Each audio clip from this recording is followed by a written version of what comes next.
मार्गशीर्ष गुरुवार श्री महालक्ष्मी व्रताची कथा म्हणजेच गुरुवारची कहाणी।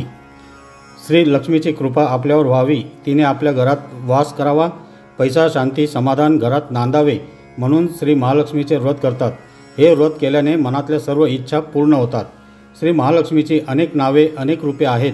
पार्वती, सिंधुकन्या, महालक्ष्मी, लक्ष्मी, राजलक्ष्मी, गृहलक्ष्मी, सावित्री, राधिका, रासेश्वरी, चंद्रा, गिरिजा, पद्मा, मालती, सुशीला अशा विविध नावांनी श्री महालक्ष्मी ओळखली जाते। अशा या सर्वभूती असलेल्या श्री महालक्ष्मीची ध्यानी घ्यावी अशी ही कहाणी आहे द्वापर युगातली, आपल्या भारतातील सौराष्ट्र देशात घडलेली। तेथे एक राजा राज्य करीत होता। त्याचे नाव भद्रश्रवा। तो शूर होता, दयाळू होता आणि प्रजादक्ष होता। 4 वेद, 6 शास्त्रे, 18 पुराणे यांचे ज्ञान त्याला होते। अशा या राजाच्या राणीचे नाव होते सुरतचंद्रिका। राणी रूपाने सुंदर होती, सुलक्षणी होती आणि पतिनिष्ठ होती। त्यांना एकूण 8 अपत्ये होती, 7 पुत्र आणि त्यांच्यानंतर झालेली एक कन्या। राजा राणीने कन्येचे नाव श्यामबाला ठेवले होते।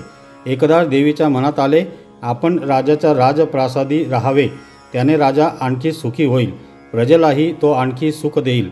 गरिबाकडे राहिले तर सगळ्या संपत्तीचा तो एकटाच उपभोग घेईल, म्हणून देवीने एका म्हातारीचे रूप घेतले, फाटकी वस्त्रे घातली, आधारासाठी हातात काठी घेतली आणि काठी टेकत टेकत ती राणीच्या महालाच्या दाराशी आली।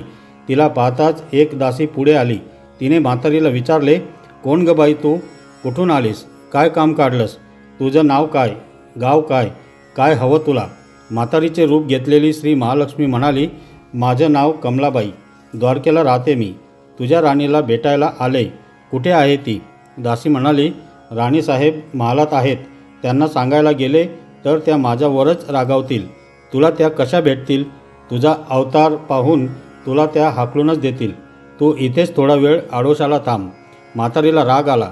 ती संतापून म्हणाली, तुझी राणी गेल्या जन्मी एका वैश्याची पत्नी होती, तो वैश्य फार गरीब होता, त्यावरून त्या दोघांची नेहमी भांडणे होत, नवरा तिला मारहाण करी। या त्रासाला कंटाळून एक दिवस ती घर सोडून गेली आणि जंगलात उपाशी तापाशी भटकू लागली।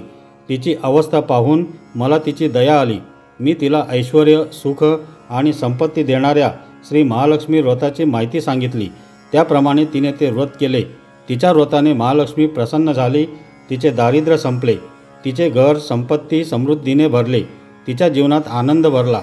लक्ष्मी व्रत केल्यामुळे मृत्यूनंतर ती दोघे पती पत्नी लक्ष्मी लोकात वैभवात राहिली।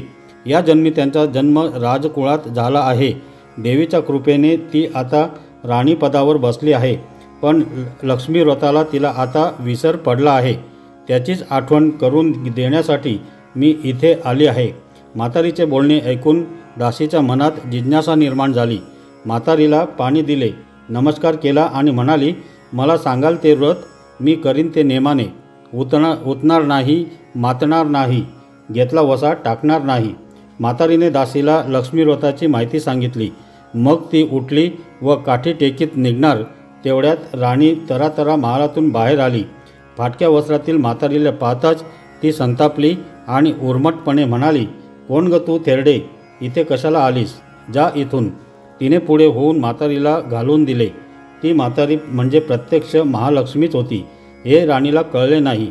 राणीचा तो उर्मटपणा पाहून महालक्ष्मीने तिथे न थांबता स्वस्थानी जाण्याचे ठरवले। राणीचा महाल सोडून म्हातारी निघणार तोच एक मुलगी लगबगीने बाहेर आली। ती मुलगी होती राजकन्या श्यामबाला।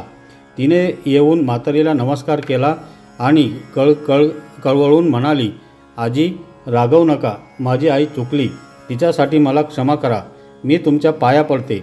राजकन्येचे ते बोलणे ऐकून श्री महालक्ष्मीला तिची दया आली। तिने श्यामबालाला लक्ष्मी व्रताची माहिती सांगितली। तो दिवस मार्गशीर्ष महिन्यातला पहिला गुरुवार होता। पुढे त्या दासीने लक्ष्मी व्रत केले, तिची स्थिती सुधारली। दासी पण सोडून ती सुखाने संसार करू लागली। राजकन्या श्यामबालानेही भक्तिभावाने सांगितल्याप्रमाणे महालक्ष्मी व्रत केले। सगळे नेम धर्म पाळून दर गुरुवारी तिने ते व्रत केले। शेवटच्या गुरुवारी उद्यापन केले। लवकरच श्यामबालाचा विवाह मालाधर नावाच्या राजपुत्राशी झाला। तिला राजवैभव मिळाले। लक्ष्मी व्रताच्या प्रभावाने तिचा संसार सुखा समाधानात चालू लागला। पण इकडे भद्रश्रवा व राणी चंद्रिका यांना हळूहळू वाईट दिवस दिसायला लागले। त्यांचे राज्य गेले, त्यांचे सगळे वैभव ऐश्वर्य लयाला गेले। चंद्रिका राणी होती ती स्थिती आता बदलली, अन्न पाण्यालाही ती महाग झाली।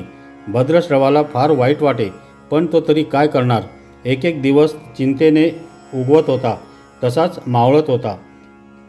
एक दिवस भद्रश्रवाला वाटले मुलीकडे जावे, तिला पहावे आणि 4-8 दिवस तिच्याकडे राहावे। त्याप्रमाणे तो जावयाच्या राज्यात आला। चालून चालून तो खूप दमला होता, म्हणून थोडा वेळ विश्रांती घेण्यासाठी तो एका नदीच्या काठी बसला। राणीची दासी नदीवर येत होती, तिने भद्रश्रवाला ओळखले। दासी धावत महालात गेली, राजाला बातमी सांगितली। श्यामबालालाही ते समजले। श्यामबाला आणि मालाधराने रथ पाठवून भद्रश्रवाला मोठ्या मानसन्मानाने राजवाड्यात आणले आणि त्याचा आदर सत्कार केला। काही दिवस जावयाचा आणि मुलीचा पाहुणचार घेत भद्रश्रवा राजवाड्यात राहिला। आता परत जायचे विचार त्याच्या मनात घोळू लागले। जावयाला त्याने तसे सांगितले। जावयाने संमती दिली। भद्रश्रवा परत जायला निघाला तेव्हा श्यामबालाने एक हंडा भरून धन पित्याला दिले। तो हंडा घेऊन भद्रश्रवा घरी आला। मुलीने धनाने भरलेला हंडा दिला आहे हे ऐकून सूरजचंद्रिकेचा आनंद गगनात मावेना। घाईघाईने तिने हंड्यावरचे झाकण काढले। आत पाहते तर काय, हंड्यात धन नव्हतेच, होते फक्त कोळसे। महालक्ष्मीच्या अवकृपेने हंड्यातल्या धनाचे कोळसे झाले होते। चंद्रिकेने कपाळावर हात मारून घेतला। भद्रश्रवा हा चमत्कार पाहून चकित झाला होता। दुःखाचे दिवस संपत नव्हते, दारिद्र्याचे भोग सुटत नव्हते। सूरजचंद्रिकेला एक एक दिवस काढताना जीव मेटाकुटीला येत होता। एक दिवस सूरजचंद्रिकेच्या मनातही लेकीला भेटायची इच्छा निर्माण झाली। त्याप्रमाणे ती लेकीच्या घरी जाण्यासाठी निघाली। तो दिवस मार्गशीर्ष महिन्यातला शेवटचा गुरुवार होता। सूरजचंद्रिका लेकीच्या घरी पोहोचली तेव्हा श्यामबाला व्रताचे उद्यापन करीत होती। श्यामबालेने आईकडूनही महालक्ष्मी व्रत करून घेतले। 4 दिवस मुलीकडे राहून सूरजचंद्रिका परत आपल्या गावात आली। लक्ष्मी व्रत केल्यामुळे काही दिवसातच त्यांना त्यांचे पूर्वीचे वैभव परत मिळाले। राज्यप्राप्ती झाली। पुढे काही दिवसांनी आईवडिलांना भेटण्यासाठी म्हणून श्यामबाला माहेरी आली। पण बाप भेटायला गेला असताना त्याला श्यामबालेने कोळसा भरलेला हंडा तरी दिला होता, पण आपल्याला मात्र काहीच दिलं नाही। हा राग राणीच्या मनात होता, त्यामुळे श्यामबालेचे व्हावे तसे स्वागत कुणी केले नाही। राणीने एक प्रकारे तिचा अपमानच केला होता, पण श्यामबालेला आईचा राग आला नाही। ती पुन्हा आपल्या घरी जाण्यासाठी निघाली। निघताना तिने पूर्वी बापाला दिलेला हंडा परत घेतला, त्यात मीठ भरले व तो हंडा घेऊन ती आपल्या सासरी आली। स्वगृही आल्यावर मालाधराने श्यामबालेला विचारले, माहेराहून काय आणलंस? श्यामबालेने बरोबर आणलेल्या हंड्याकडे बोट दाखवले। मालाधराने झाकण काढून आत पाहिले तर हंड्यात मिठाचे खडे। मालाधराने चकित होत पत्नीला विचारले, हे काय? या मिठाचा काय उपयोग? श्यामबाला म्हणाली, थोडं थांबा म्हणजे कळेलच। त्या दिवशी श्यामबालाने कुठल्याच पदार्थात मीठ घातले नाही, सगळेच पदार्थ आळणी। मालाधर जेवायला बसल्यावर तिने त्याला सगळे पदार्थ वाढले, सगळे जेवण त्याला आळणी लागले। मग श्यामबालाने पानात थोडे मीठ वाढले। अन्न पदार्थात ते मिसळताच बेचव अन्नाला चव आली। हा मिठाचा उपयोग, श्यामबाला पतीला म्हणाली। मालाधरालाही तिचे म्हणणे पटले। थोडक्यात काय, जे कुणी महालक्ष्मी व्रत श्रद्धेने आणि मनोभावे करतील त्यांना श्री महालक्ष्मी प्रसन्न होऊन त्यांच्यावर तिची कृपा होईल। पण श्रीमंती आल्यावर सुद्धा माणसाने उतू नये, मातू नये। नित्यनेमाने श्री महालक्ष्मी व्रत करावे, देवीचे मनन चिंतन करावे, म्हणजे देवी सदैव तुमच्या पाठीशी उभी राहील, तुमची कामना पूर्ण करील। महालक्ष्मीची ही कथा कहाणी गुरुवारची सुफळ संपूर्ण। ओम महालक्ष्मी नमः। ओम शांती शांती शांती। तर मंडळी, ही कथा न चुकता रोज ऐका आणि वाचली नाही तरी चालेल, पण फक्त ऐकल्यानेही याचा प्रचंड अनुभव येतो।